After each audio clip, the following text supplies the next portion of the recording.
Salam damai dalam nama Tuhan kita Yesus Kristus. Saudara-saudaraku yang terkasih, kita berjumpa kembali dalam permenungan bulan Kitab Suci tahun 2025, tepatnya di bulan September. Tahun ini kita ketahui bahwa tema yang akan kita renungkan adalah Allah sumber pembaharuan relasi dalam hidup. Tema ini dibagi dalam 4 subtema besar yang akan kita renungkan sepanjang bulan ini. Yang pertama adalah pembaharuan relasi dengan diri sendiri. Yang kedua, pembaharuan relasi dengan sesama. Yang ketiga, pembaharuan relasi dengan keluarga. Dan yang keempat adalah pembaharuan relasi dengan Allah. Saudara-saudariku yang dikasihi oleh Tuhan, dalam permenungan ataupun pertemuan yang pertama ini kita akan mendalami pembaharuan relasi dengan diri sendiri dengan perikop mutiara diambil dari kitab Nabi Zakaria bab 1 ayat 1 sampai dengan 6. Sebelum kita sampai pada permenungan, kita pertama-tama membaca kitab ini secara bersama-sama. Seruan untuk bertobat. Dalam bulan yang ke-8, pada tahun kedua zaman Darius, datanglah firman Tuhan kepada Nabi Zakaria bin Berekaya bin Ido. Bunyinya, sangat murka Tuhan atas nenek moyangmu, sebab itu katakanlah kepada mereka, beginilah firman Tuhan semesta alam. Kembalilah kepadaku, demikian firman Tuhan semesta alam. Maka aku pun akan kembali kepadamu, firman Tuhan semesta alam. Janganlah kamu seperti nenek moyangmu, yang kepadanya para nabi yang dahulu telah menyerukan, demikian, beginilah firman Tuhan semesta alam.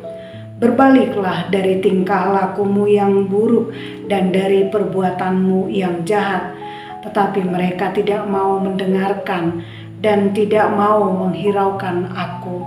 Demikianlah firman Tuhan. Nenek moyangmu, di mana mereka? Dan para nabi, apakah mereka hidup untuk selama-lamanya? Tetapi segala firman dan ketetapanku yang telah kuperintahkan kepada hamba-hambaku, para nabi, bukankah itu telah sampai kepada nenek moyangmu? Maka bertobatlah mereka serta berkata, sebagaimana Tuhan semesta alam bermaksud mengambil tindakan terhadap kita sesuai dengan tingkah laku kita dan perbuatan kita, demikianlah ia mengambil tindakan terhadap kita. Demikianlah sabda Tuhan. Saudara-saudariku yang terkasih, apa yang bisa kita pahami dari perikop yang baru saja kita dengarkan? Dikisahkan Nabi Zakaria berhadapan dengan orang Israel yang pada saat itu sedang membangun bait suci pasca mereka kembali dari pembuangan Babel. Dalam bacaan tersebut, Nabi Zakaria mengingatkan orang Israel bahwa di masa lalu dalam sejarah perjalanan bangsa Israel keluar dari masa perbudakan di Mesir, Tuhan pernah sangat murka kepada nenek moyang mereka karena bangsa Israel pernah memberontak kepada Allah, melawan serta ingkar pada perintah Tuhan dengan menyembah dewa-dewa Mesir serta membuat patung-patung tuangan untuk mereka sembah. Ini adalah suatu perbuatan yang bagi Tuhan adalah sangat menjijikkan. Kita bisa membaca kisah ini dalam Yesekiel bab 20. Walaupun Tuhan sudah bersumpah untuk membawa mereka keluar dari tanah perbudakan ke tanah Mesir, ke suatu tanah yang berlimpah susu dan madunya, yang permai di antara tanah di sekelilingnya yakni tanah Kanaan. Saudara-saudariku yang terkasih, nenek moyang bangsa Israel sudah tidak ada lagi.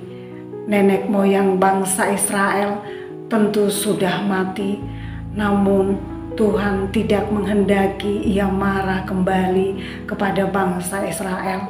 Maka dalam perikop yang baru saja kita dengarkan dalam ayat 1 dan 3, Allah mengatakan, "Kembalilah kepadaku, maka aku pun akan kembali kepadamu."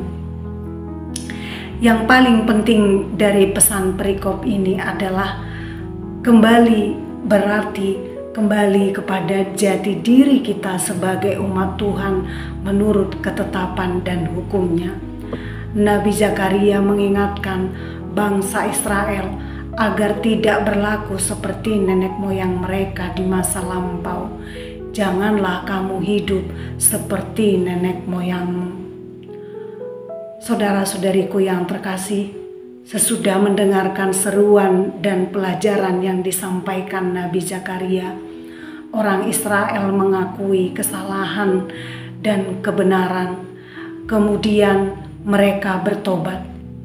Saudara-saudariku, pertobatan itu harus diwujudkan dengan berlaku hidup melalui tindakan dan perbuatan yang benar kepada Allah maupun kepada sesama.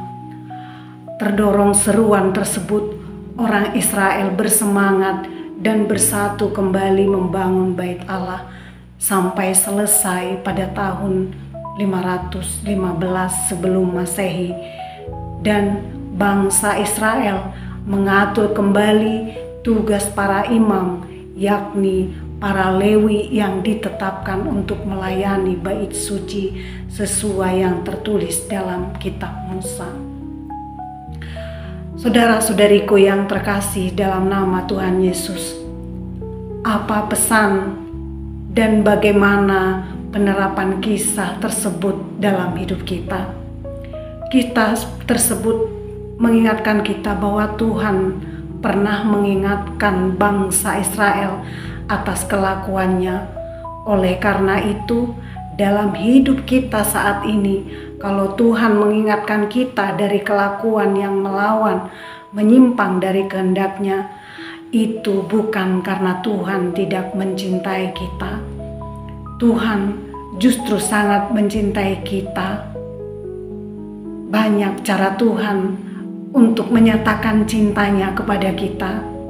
Tidak dengan cara yang lembut, tetapi bisa dengan teguran yang sangat keras. Dengan cara-cara yang kadang-kadang tidak bisa kita rasionalkan. Cara Tuhan mengingatkan kita bisa melalui bacaan yang kita renungkan setiap hari, mendengarkan khotbah dari Romo, melalui orang yang kita kenal, melalui orang-orang yang terdekat dengan kita. Remaja, anak sekolah bisa mendengarkan teguran dari para guru di sekolah, dari teman-teman bermain kita. Bahkan bisikan semesta yang paling halus pun bisa memberikan pesan dan teguran dari Tuhan untuk kita. Melalui suara hati kita, Tuhan menyapa dan seringkali menegur supaya kita tidak jatuh ke dalam suatu perbuatan dosa. Saudara-saudari, menerima teguran umumnya orang pertama-tama bereaksi menolak. Bisa jadi diekspresikan dengan membela diri. Mungkin terlihat dengan sikap ketersinggungan, marah, malu, cuek, atau mungkin tidak mau tahu, tidak mau mendengarkan. Nah, belajar dari seruan Nabi Zakaria kepada bangsa Israel. Pertama-tama, mari kita menata diri kita. Jangan terlalu cepat bereaksi terhadap stimulus emosi yang datang dari luar. Kita mesti menyadari bahwa Tuhan mau bicara apa lewat teguran ini. Saudara-saudariku yang terkasih, belajar menerima keteguran kedepankan untuk mendengarkan. Tuhan punya banyak cara menyampaikan pesannya, tidak hanya dengan cara nasihat yang lembut, tetapi kadang-kadang dengan cara yang sulit kita rasionalkan. Pada akhirnya kita bersyukur Tuhan mencintai kita, mencintai setiap pribadi secara unik, secara spesial dan istimewa. Teguran bertujuan agar hidup kita menjadi lebih baik. Tuhan ingin ada pembaruan dari dalam diri kita, pembaruan iman yang semakin baik. Pembaruan ini memang tidak mudah, banyak tantangan. Kita barangkali malu menjadi berbeda dari orang kebanyakan. Ada godaan di sekitar kita, juga banyak yang bisa kapan saja memancing kita untuk marah, membalas kejahatan dengan cara yang sama. Kita merasa direndahkan, dipermalukan, lalu sakit hati berkepanjangan, dan ujungnya merusak diri kita sendiri. Ini tentu sangat berdampak pada kualitas relasi kita dengan diri kita sendiri, relasi kita dengan sesama, bahkan relasi kita dengan Tuhan. Mari saudara-saudariku sekalian, kita membangun relasi kita dengan diri kita dengan cara mendengarkan lebih banyak daripada bereaksi terlalu cepat terhadap stimulus yang datang dari luar diri kita. Semoga Tuhan memberkati kita semua dalam nama Bapa dan Putra dan Roh Kudus. Amin.